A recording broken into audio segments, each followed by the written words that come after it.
اعوذ باللہ السمیع العلیم من الشیطان اللعین الرجیم بسم اللہ الرحمن الرحیم الحمد للہ رب العالمین والصلاة والسلام علی سید الانبیاء والمرسلین خاتم النبیین طبیب نفوسنا وشفیع ذنوبنا مولانا بالقاسم محمد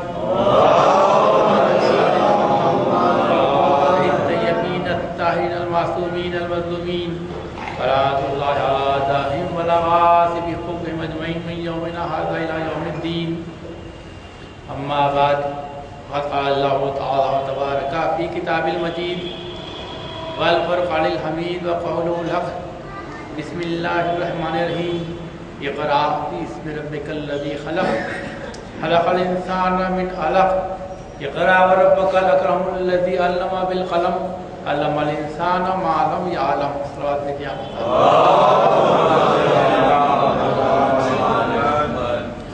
توفیقات الہی کی دعا کے ساتھ میں نے آپ حضرات کے سامنے اس مجلس کے لیے بھی سورہ اقرأ کی ابتدائی آیات کو بطور سرنامہ کلام پیش کیا۔ ارشاد رب العزت ہو رہا ہے کہ پڑھو اپنے رب کے نام سے کہ جس نے خلق کیا، جس نے پیدا کیا، جس نے انسان کو خلق کیا۔ پڑھو اور تمہارا پروردگار اکرم ہے، تمام کریموں سے کریم، تمام عزت دار سے زیادہ عزت رکھنے والا، جس نے کی قلم کے ذریعے سے علم عطا کیا اور انسان کو وہ سکھایا کہ جو نہیں جانتا تھا۔ صلوات کہیے آپ۔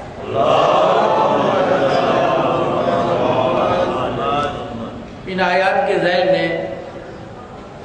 میں نے آپ حضرات کے سامنے عرض کیا کہ علماء کا اتفاق ہے کہ جو پہلی وحی جو رسول اللہ پر نازل ہوئی وہ انہی آیات پر مشتمل تھی۔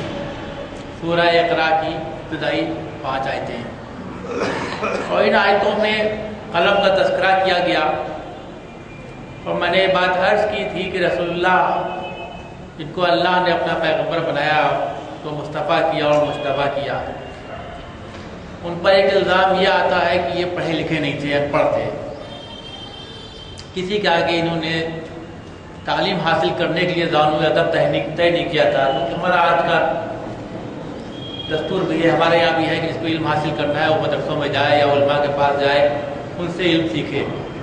رسول اللہ ان منزلوں سے نہیں گزرے تھے، تو ایک اعتراض یہ کیا جاتا ہے کہ صاحب وہ ان پڑھ تھے، ان کو کیوں اللہ نے منتخب کر لیا اس دور میں، خاص طور پر۔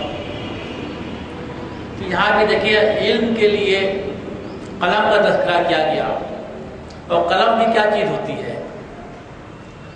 ایک بے جان لکڑی یا پر سے بنایا جاتا ہے قلم۔ تو اگر ایک بے جان شے علم کے لیے کارآمد ہے، اس کے ذریعے سے علم حاصل ہوتا ہے انسان کو اس کے ذریعے سے، تو ایک جاندار کو بھی اگر اللہ نے اپنا پیغمبر منتخب کر لیا تو تعجب کیوں؟ صلوات بھیجیے آپ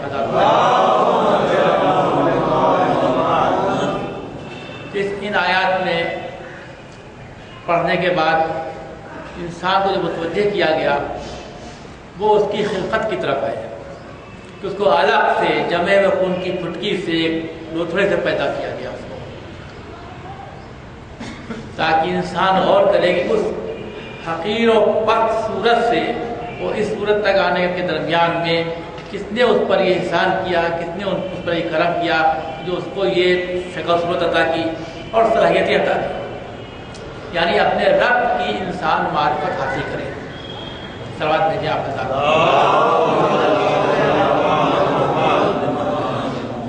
عام طور پر ہمارے یہاں مثال کے طور پر ایک دوہا مشہور ہے، ایک فکر ہے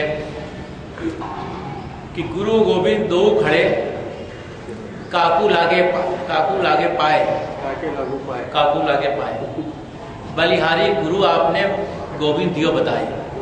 تو یہ ایک طرز فکر ہے جس میں بتایا گیا کہ ہمارے استاد بھی کھڑے ہوئے ہیں اور خدا بھی کھڑا ہوا ہے، تو میں کس کے پیر لگوں؟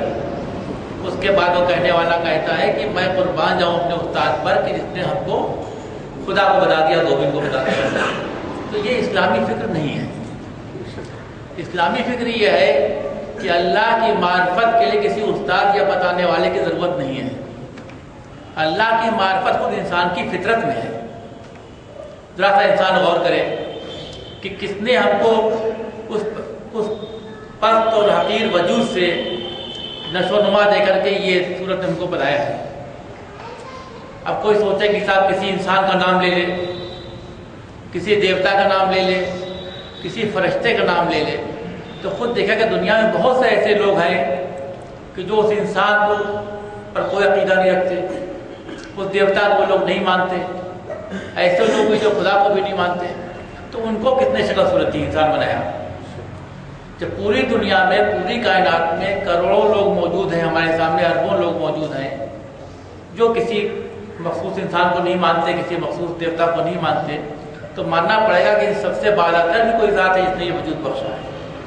اسی لیے قرآن کریم میں متعدد جگہوں پر انسان کو متوجہ کیا گیا ہے کہ اس کا آغاز, اس کی ابتدا کہاں سے ہوئی ہے, شروعات کہاں سے ہوئی ہے.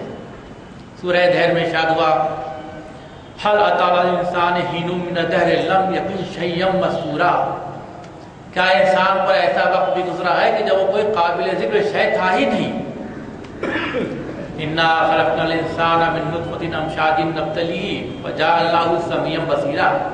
بے شک ہم نے انسان کو مخلوط نطفے سے, نر و مادہ کے مخلوط نطفے سے پیدا کیا ہے تاکہ اس کو آزمائے اور اس کو سنتا اور دیکھتا بنایا. انا ہدیناہ السبیل اما شاکرا و اما کفورا.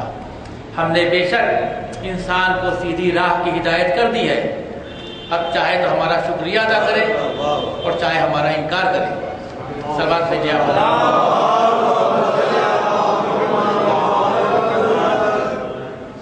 یعنی بتایا گیا کہ انسان کو مخلوط نطفے سے بنایا گیا ہے اور اس کو سننے کی اور دیکھنے کی, یہ دیکھنا چاہے آنکھوں سے ہو اور چاہے دل سے ہو اور پھر کی آنکھیں ہوں, اس کو بنایا صلاحیت بخشی ہے. تو خود غور کرے, اپنے وجود پر غور کرے. اسی طریقے سے سورہ قیامت کی آخری آیات ہیں, 5 آیتیں.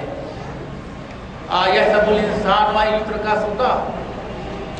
کیا انسان یہ گمان کرتا ہے کہ اس کو یوں ہی چھوڑ دیا جائے گا بغیر کسی بات پرس کے. سدا جو ہے عربی زبان کا لفظ ہے, اس سے مراد ایسے اونٹ ہیں جن کو یوں ہی چھوڑ دیا جائے چلنے کے لیے جہاں چاہے منہ مارے. ہندوستانی زبان میں اگر کہا جائے تو ایک لفظ ہمارے یہاں اصطلاح استعمال میں آتی ہے بے نتھا بیل, یہ چھوڑ دیا گیا, کوئی لگام نہیں ہے. تو یحسب الانسان ما یترک سدی. کیا انسان یہ گمان کرتا ہے کہ اس کو یوں ہی چھوڑ دیا گیا ہے, کوئی بات نہیں ہوگی. صلوات بھیجیے آپ.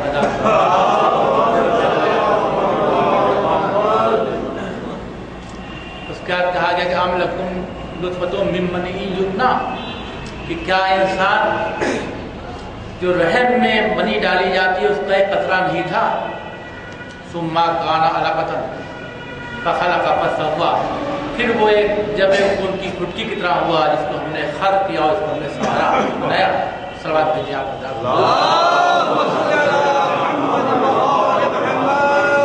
یہ بتایا گیا کہ انسان اس منی کے ایک قطرہ, نطفہ اسے کہتے ہیں, اس سے اس کی خلقت ہوئی ہے اور پھر اس کا جبے ہوئے خون کی پھٹکی کی طرح ہوا, پھر اللہ نے اس کو خلقت بخشی, اس کو سنوارا. صلوات بھیجیے آپ.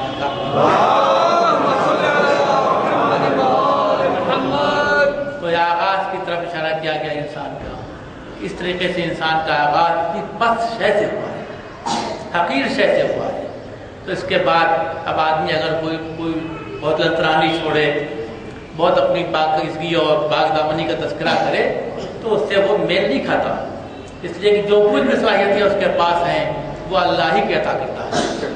اور اس کے بعد اسی آیت میں جو میں نے آج ہم نے سورہ قیامت کا تذکرہ کیا, اس کی آیت میں یہ بات آخر میں کہی گئی ہے کہ کیا اسی طریقے سے ہم اس بات کی قدرت نہیں رکھتے ہیں کہ مردے کو زندہ کریں. لیس ذالک بقادر علی ان یحیی الموتیٰ. کہ کیا اسی طریقے سے ہمیں یہ قدرت نہیں ہے کہ مردے کو زندہ کریں.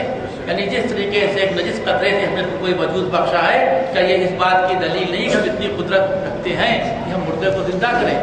یعنی سوال و جواب کی منزل اگر آدمی تصور کرے کہ اس کی بات کچھ نہیں ہوگی تو جس قدر غلط ہے, بات کچھ ہوگی, سوال و جواب کی منزل ہوگی اور اپنے اعمال کی جواب دہی کرنا ہوگی. صلوات بھیجیے آپ.